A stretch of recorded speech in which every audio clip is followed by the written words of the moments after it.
ان دو اعمال میں سے ایک عمل رفع یدین ہے۔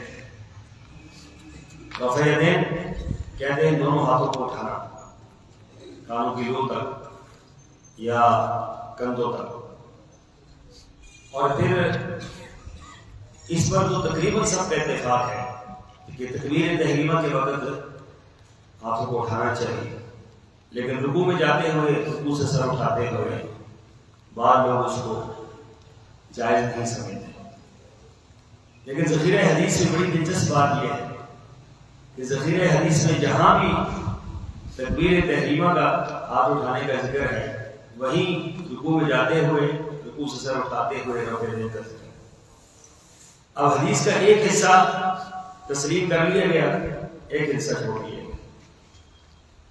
حدیث ایک ہے، لیکن اس ایک حصے کو تسلیم کر لیا گیا کہ پہلی تکبیر پر تو ہاتھ سب اٹھاتے ہیں، لیکن رکوع میں جاتے ہوئے رکوع سے سر اٹھاتے ہوئے اس حصے کو چھوڑ دیا گیا۔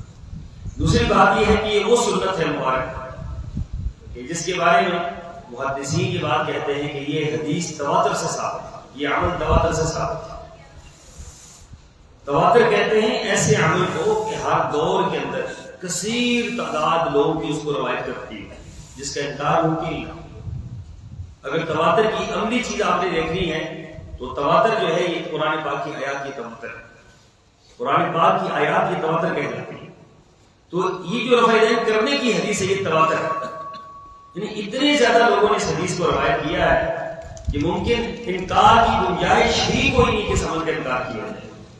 نمبر 3، حضرات صحابہ کرام میں یہ وہ واحد عمل ہے کہ جس عمل کو بیان کرنے والے خلفائے راشدین حضرت ابوبکر صدیق، حضرت عمر فاروق، حضرت عثمان غنی، حضرت علی مرتضیٰ، حضرت ابو ہریرہ، حضرت عبداللہ بن عمر، حضرت سعید خدری رضی اللہ تعالیٰ عنہ، حضرت ابو حمید الساعدی، یہ بڑے بڑے صحابہ، اکابر صحابہ اس عمل کو روایت کرتے ہیں کہ ہم نے اللہ کے رسول صلی اللہ علیہ وسلم کو نماز میں رکوع میں جاتے ہوئے اور رکوع سے سر اٹھاتے ہوئے رفع یدین کرتے ہوئے دیکھا۔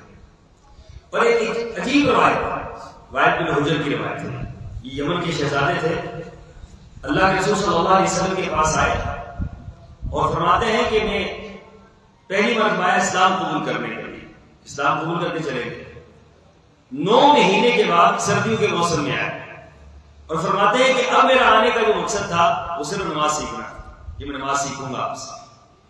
تو فرماتے ہیں کہ میں نے دیکھا اللہ کے رسول صلی اللہ علیہ وسلم سردیوں میں آپ نے اپنے اوپر چادر رکھی ہوئی ہے اور آپ نماز پڑھا رہے ہیں۔ جب آپ رکوع میں جاتے تو اپنا ہاتھ، دونوں ہاتھ چادر سے باہر نکال کر آپ رفع یدین کرتے، رکوع میں جاتے ہوئے رکوع سے سر اٹھاتے ہوئے۔ یہ وہ روایت ہے کہ جس روایت نے تو سارا نقشہ ہی بدل کے رکھ دیا۔ پھر حضرت ابو حمید الساعدی 10 صحابہ کرام کے درمیان بیٹھے تھے۔ صحابہ کرام میں نا اس چیز کا تذکرہ ہوتا تھا، بھائی رسول اللہ کا عمل زیادہ کون جانتا ہے، آپ بتلائیں آپ بتلائیں۔ تو کوئی صحابی کہتا تھا میں زیادہ جانتا ہوں، کیوں کہ انہوں نے اس کو دیکھا ہوتا تھا۔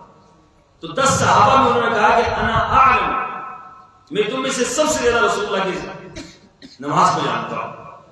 تو جب انہوں نے نماز کا نقشہ کھینچا تو اس نماز کے نقشے میں انہوں نے رکوع جاتے ہوئے رکوع سے سر اٹھاتے ہوئے رفع یدین کیے، اور پھر ساتھ ہی یہ بات فرمائی کہ میں نے رسول اللہ صلی اللہ علیہ وسلم کو اس طرح نماز پڑھتے ہوئے دیکھا۔ تو 10 صحابہ جو بیٹھے ہوئے تھے ان میں سے سب نے 10 کے 10 نے کہا کہ ہم نے بھی رسول اللہ کو اسی طرح نماز پڑھتے ہوئے دیکھا۔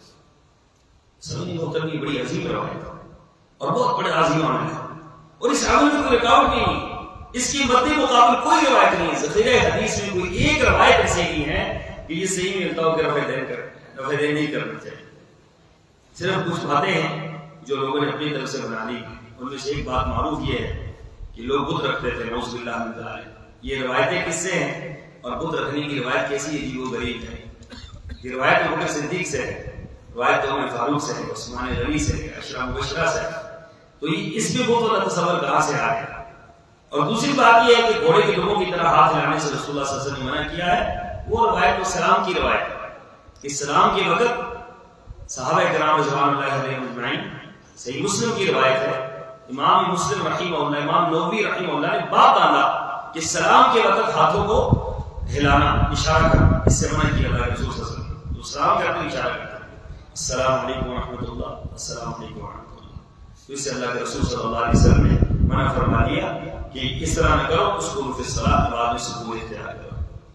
تو یہ جو نماز ہے نا، نماز کا حسن، عبداللہ بن عمر فرماتے ہیں کہ نماز کا حسن جو ہے رفع دین میں، اور زینت ہے نماز کی. نماز کی جو ہے نا زینت، جس کو آپ کہتے ہیں نا ہر چیز کی زینت ہوتی ہے، تو نماز کی زینت کیا ہے؟ یہ رفع ہے. اس لیے یاد رکھیں سنت بہت عظیم سنت ہے اور بہت پیاری سنت ہے، بہت خوبصورت سنت ہے. اس سنت کو زندہ کریں. اس سنت سے پتہ چلتا ہے کہ آپ کس طبقے سے تعلق رکھتے ہیں. آپ دین اور حدیث سے محبت کرنے والوں کا خاص ہوتا ہے نا، ترا امتیاز ہوتا ہے. تو یہ جب بندہ رفع دین کرتا ہے نا، تو معلوم یہ ہوتا ہے کہ یہ اس طبقے سے تعلق رکھتا ہے کہ جو دین سے محبت کرنے والے لوگ، جو حدیث سے محبت کرنے والے لوگ، جو حدیث کے سامنے اپنا تن من دھن لٹا دینے والے لوگ. اور یہ تو ہمارے بڑے صغیر میں اس کو خامخواہ مسئلہ بنا دیا گیا، جبکہ یہ مسئلہ نہیں تھا. اختلافی مسئلہ تو تھا ہی نہیں، صرف اختلافی مسئلہ اس لیے بنا دیا گیا کہ تاکہ لوگ جو ہے وہ جو پہچان والے تھے اس پہچان کو روک لیے جائے. تو اس بنا پر یہ حدیث مبارک اور یہ عمل ایسا ہے، اس عمل کو زندہ کریں.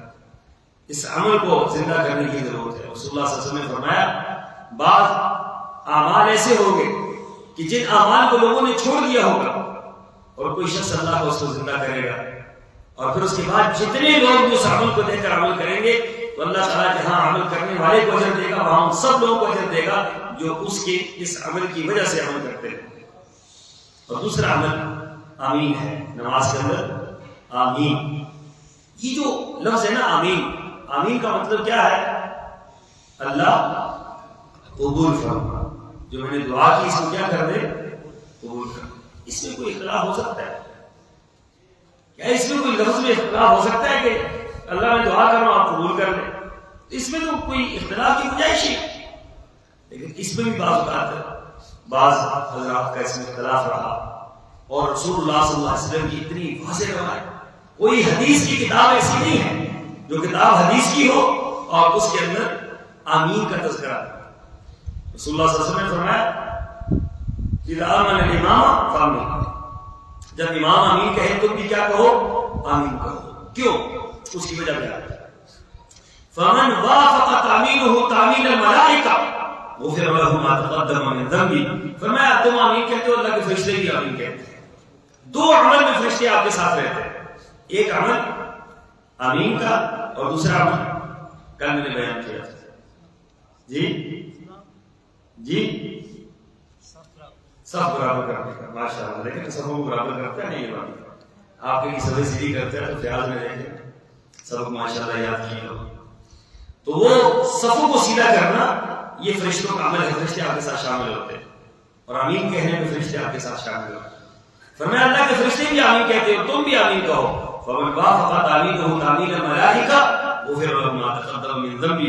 اللہ نے ایک اعزاز دینا ہوتا ہے اہل ایمان کو، اور اہل ایمان کے لیے اللہ نے بڑے بڑے سنہری موقع رکھے ہوتے ہیں. فرمایا ادھر سے فرشتے آمین کہتے ہیں، ادھر سے اگر تم نے آمین کہہ دی اور تم دونوں کی آمین آپس میں مل گئی تو اللہ تعالیٰ تمہاری زندگی کے سابقہ سارے گناہوں کو معاف فرما دے. اللہ اکبر. کتنی عظیم روایت، کتنی فضیلت اس روایت. اور پھر حضرت عطا بن رباح رضی رحمہ اللہ تعالی جو تابعی تھے، اور تابعی میں کہا جاتا ہے تابعین میں عطا بن رباح وہ تھے کہ عبداللہ بن عمر فرمایا کرتے تھے جہاں عطا موجود ہو وہاں کسی اور کی ضرورت نہیں. اتنا بڑا محدث اور اتنا بڑا فقیہ انسان. وہ فرماتے ہیں کہ میں مدینہ طیبہ میں مسجد نبوی میں گیا اور رأیت بمئتین من الصحابہ. فرماتے ہیں کہ میں نے 200 صحابہ کرام کو دیکھا کہ مسجد نبوی کے اندر نماز پڑھ رہے تھے، اور جب امام آمین کہتا، غیر المغضوب علیہم الضالین کہتا، تو اتنی بلند آواز سے آمین کہتے کہ پوری کی پوری مسجد گونج اٹھتی تھی. مسجد میں آمین کی آواز آتی. پھر حضرت ابو ہریرہ فرماتے ہیں کہ رسول اللہ صلی اللہ علیہ وسلم آمین کی آواز میں نے پہلی صف میں سنی. انس فرماتے ہیں میں نے آمین کی آواز تیسری صف میں سنی. صحابیہ فرماتی ہیں ام عطیہ وہ فرماتی ہیں کہ میں عورتوں کی صف میں تھی. آپ دیکھیں صحابہ کرام تو بہت بڑی تعداد میں نماز پڑھتے تھے. وہ فرماتی میں عورتوں کی صف میں تھی تو میں نے عورتوں کی صف کے اندر رسول اللہ کی آمین کی آواز سنی. تو یاد رکھیں بہت عظیم روایت اور بہت عظیم عمل ہے. اس عمل کو بھی ہمیں زندہ کرنا چاہیے. ایک ایسا وقت ہوتا ہے، یاد رکھے، اللہ تعالیٰ کے قبولیت کا ہوتا ہے، اور اللہ تعالیٰ سے جو ہے سودا کرنا ہوتا ہے بندے کہ اللہ تیرے نبی کی سنت کو میں زندہ کروں گا، اللہ تو مجھے اس کے بدلے میں فلاں چیز عطا فرما.